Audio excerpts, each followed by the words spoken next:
Hello, welcome back to my channel. My name is Joanne and this is just a quick video just giving you some updates on a few things. There's a fly flying around my room. I apologise. So let's look at ICAC, the investigative thing. So the date Gladys Berejiklian from ICAC revealed John Barilaro and Daryl Maguire are also called. We expected that Braz would have to front ICAC.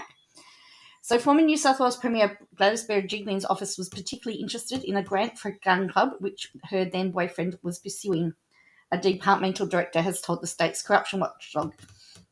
The Independent Commission Against Corruption is investigating whether Ms Berejiklian breached public trust or turned a blind eye to alleged corruption in connection to grants awarded in the electorate of her then boyfriend, disgraced MP Daryl Maguire.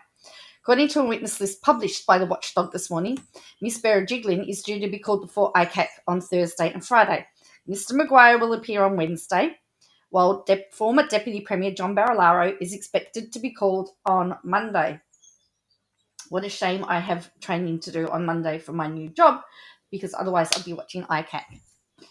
Other witnesses listed before Berejiklian include Neil Harvey, who was her chief of staff when she resigned, Sarah Cruikshank, who was in that role during the part of the period ICAC examining. The list is subject to change. ICAC is using 2 grants for projects in Wagga Wagga as case studies to consider whether there is a conflict between Ms Berejiklian's public duties and her private life. The Commission this week had been told the $5.5 million grant to the Cleo Smith Association in 2016-2017 had a business case that didn't stack up. Today's witness, Chris Hanger, an executive director in the Department of Regional New South Wales, said by the time the Clay Target project had got to his team, the grant was approved with conditions, given that he'd been a cabinet decision backing it. And of course, Braz being in the cabinet, he would have, I think Braz was in the cabinet at that point. Mr Hanger said the work was done on the gun club grant proposal to revise the business case and make it satisfactory. The project was repeatedly allocated a low priority until it went before Cabinet's Expenditure Review Committee in 2016, when Ms Berejiklian was the treasurer and the chair of the committee. But in 2017, an analysis still showed the project's benefits were outweighed by its costs. Mr Hanger said a range of conversations indicated to him the Premier's office was particularly interested in the project. He said the interest was communicated by then Deputy Premier John Barilaro's office. Brazzy's in trouble. What was the basis for your understanding that there was an interest from the Premier herself? Council Sistine Scott Robertson asked. The way in which that was brought to my attention as a priority project to me indicated this wasn't just casual interest from an advisor in the Premier's office, Mr Hanger replied. Mr Hanger said if he'd known about the potential conflict of interest presented by the secret relationship, he would have notified senior managers. So this is why you need to disclose relationships. You'd put in place ways of identifying and managing potential conflicts of interest. Under cross-examination by Ms Berejiklian's barrister, Sophie Callan SC, Mr Hanger said he wasn't made aware of the reason why the former Premier was particularly interested in the gun proposal. Were you told, for example, that support of the project at a political level was connected to a desire by the government to demonstrate support for regional electorates, particularly after the outcome of the Orange by-election towards the end of 2016, Ms Callan asked. No, Mr Hanger replied. Her predecessor, Mike Baird, yesterday told the watchdog her relationship should have been declared. He also believed Ms Berejiklian could have managed any potential conflict of interest due to her integrity. The ICAC has already been shown a clip of a private compulsory examination of Ms Berejiklian on September 18. In that short video, she said she didn't suspect Mr Maguire had engaged in corrupt conduct when she called for his resignation in 2018. When she resigned as Premier, Ms Berejiklian denied wrongdoing and said she always acted in the highest degree of integrity. Her relationship with Mr Maguire, the former Wagga Wagga MP, was revealed during her appearance before the Commission last year. It had begun around the time of the 2015 state election and lasted 5 years. That's a long time to have a secret relationship. Because he was also married, I believe, as well. Council Sistine Scott Robertson believed the current ICAC hearings may need to spill into a third week. So we may actually get a third week. So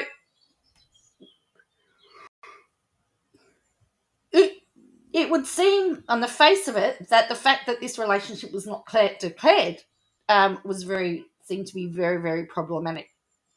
And so this is what it's all going to come down to, I think, this relationship. So this is Darryl Maguire. So he's presenting evidence on Wednesday. So we've got Bruz on Monday,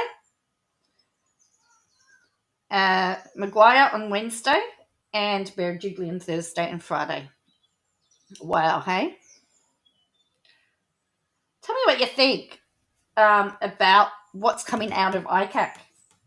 It's, yeah. I'm now seeing why she resigned. So let's go. Let's do an update on Cleo Smith. So the police are now believe that she was abducted from the campsite, and this is Premier Mark McGowan of Western Australia. He has.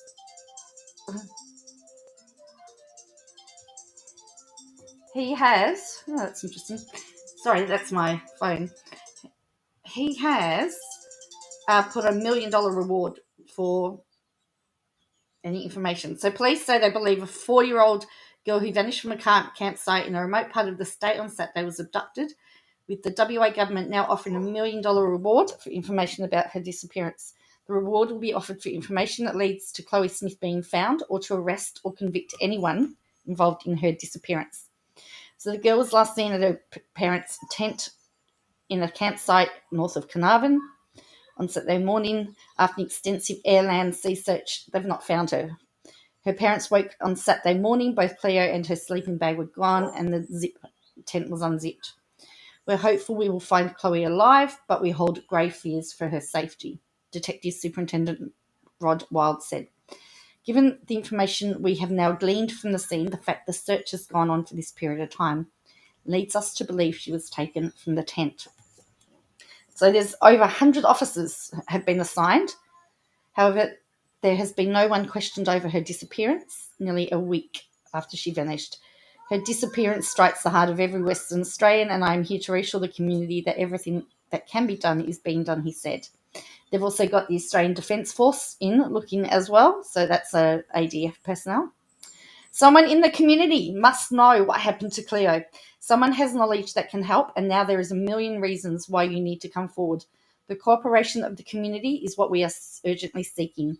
The Acting Commissioner said a significant amount of evidence had been collected and needed to be examined. Hundreds of thousands of data points, hundreds of witnesses, hundreds of exhibits will work methodically through that information to get the answers we need. Our priority is to bring Cleo home. Premier Mark McGowan said it was crucial that anyone with information came forward. I urge anyone who has knowledge of the location of Cleo, please provide that information to police.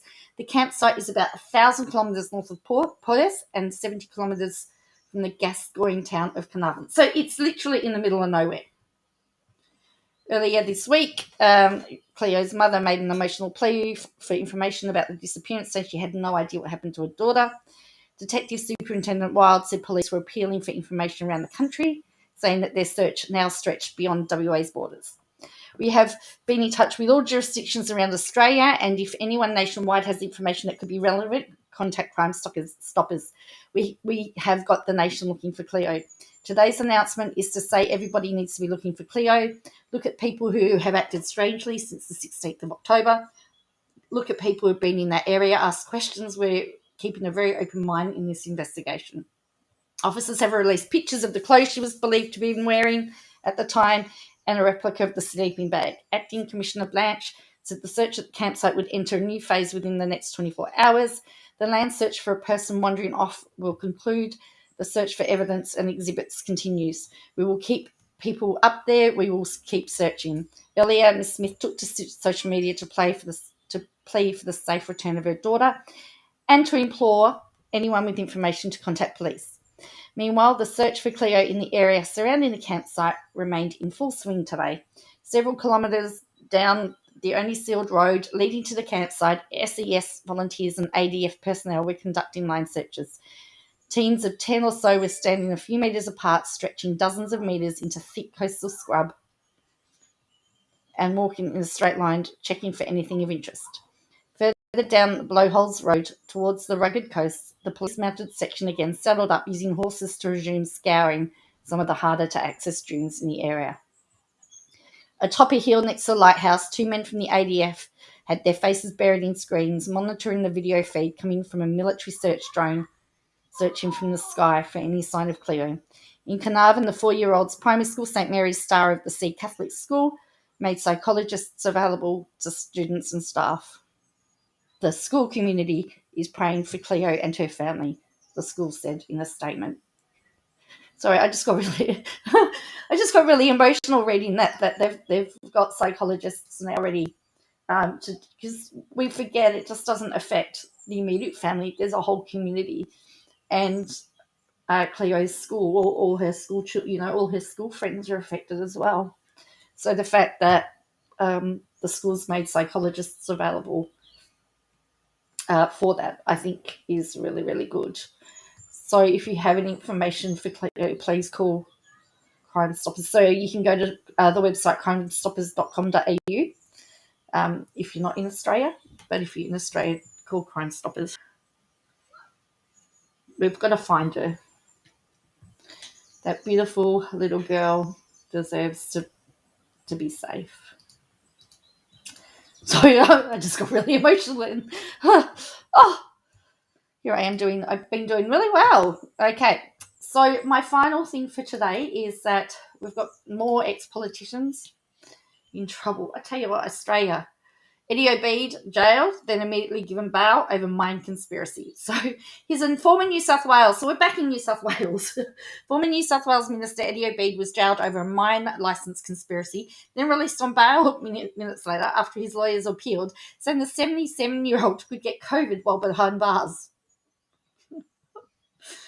Obeid was given a maximum 3 years and 10 months sentence, while his son Moses will spend at least 3 years behind bars. The longest sentence was saved for Eddie Obeid's ministerial colleague, Ian MacDonald, who was jailed for at least 5 years and 3 months. The three men were found guilty of conspiring for MacDonald, 72, to commit misconduct in public office by granting a coal exploration licence for the Obeid family farm in the Bylong Valley when he was Resources Minister. Moses, Obeid and MacDonald have also appealed their sentences but were taken into custody. Eddie Obeid, who has comorbidities, was granted bail after his lawyer complained he could contract COVID-19 while being in the Surrey Hills police station. The matter will return to court tomorrow. The landmark case follows a sensational independent commission against corruption inquiry that started almost a decade ago. Yes, this has all come out of ICAC investigations. And so Gladys may find herself in a little bit of trouble too. But anyway, the conspiracy occurred when MacDonald was Resources Minister in 2007 to 2009 and then rigged tender to a $30 million windfall for the Obeid family. In sentencing the men, Justice Elizabeth Fullerton said their criminal culpability was high and they were opportunistic and complicit in knowing MacDonald would breach his ministerial duties for the financial benefit of the Obeid family. Justice Fullerton said the men knew the Obeid family positioned themselves with a mining company before the mine tender was issued. She said Eddie and Moses Obeid were motivated by a desire to maximise financial benefit to themselves and their family. The court heard MacDonald made no financial benefit from the deal, but was perhaps repaying Eddie Obeid for political patronage. Guys ended up with 5 years in jail. That's his reward, eh? After a judge-alone trial, the men were found guilty of conspiring for MacDonald to commit misconduct in public office by granting a coal exploration licence for the Obeid family farm in Cherrydale Park in the Bylong Valley when he was Resources Minister from 2007 to 2009. A rigged tender led to a $30 million windfall for the Obeid family, and they stood to make another $30 million from it until the state government cancelled their licence. The judge found MacDonald committed 5 acts of misconduct in setting up and granting the licence, that Moses Obeid took a hands-on approach in exploiting the misconduct, and that his father, Eddie, had knowledge of it. The 3 men did not give evidence at the trial. Justice Fullerton said each of these men had loving families and noted that Eddie Obeid and MacDonald had medical issues. She said, while Eddie Obeid was generally independent, he should be assessed by Justice Health to determine if he needed help with his medication because he was a falls risk. Justice Fullerton said she was satisfied the relentless media attention Moses Obeid had endured for the past 10 years had affected his family life and mental health.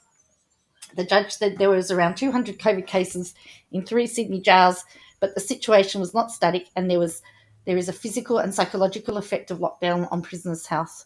More than 1,000 people watched the judgment on the Supreme Court website. The sentence comes 2 years after Eddie Obeid served a minimum 3-year sentence for misconduct in public office over cafe leases at Circular Quay. So there you go. So yes, ICAC just doesn't favour Liberal Party or National Party members. They go after misconduct, and that is their job. They're independent. They're not They're not party affiliated. They shouldn't be. The ICAC should not be party affiliated. If you do the wrong thing, you get caught. You need to suffer the consequences.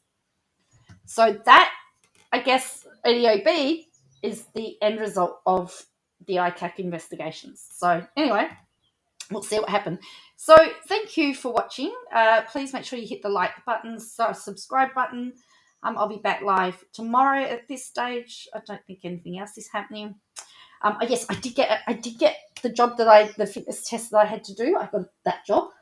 So now I've got 2 jobs. I have to decide which one to keep. I'm going to try and keep them going, do them both for a little while, because I'm actually losing.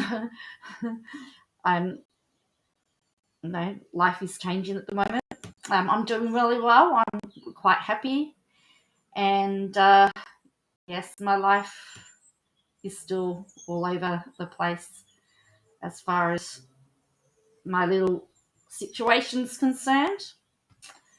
So,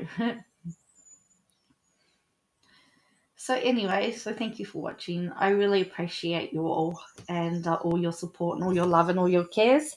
I'm going to love you and leave you. And until next time, I will catch you later. Bye for now.